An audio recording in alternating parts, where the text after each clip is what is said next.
আসসালামু আলাইকুম রহমতুল্লাহ। কেমন আছেন বন্ধুরা?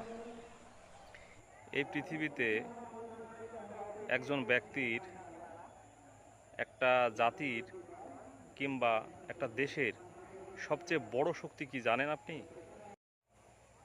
অনেকে হয়তো বলবে একজন ব্যক্তির অনেক শক্তি, অনেক টাকা পয়সা।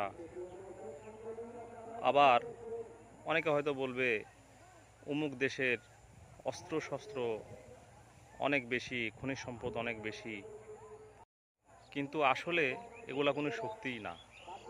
মানুষের, একটা জাতির এবং একটা দেশের সবচেয়ে বড় শক্তি হচ্ছে information. So information is power.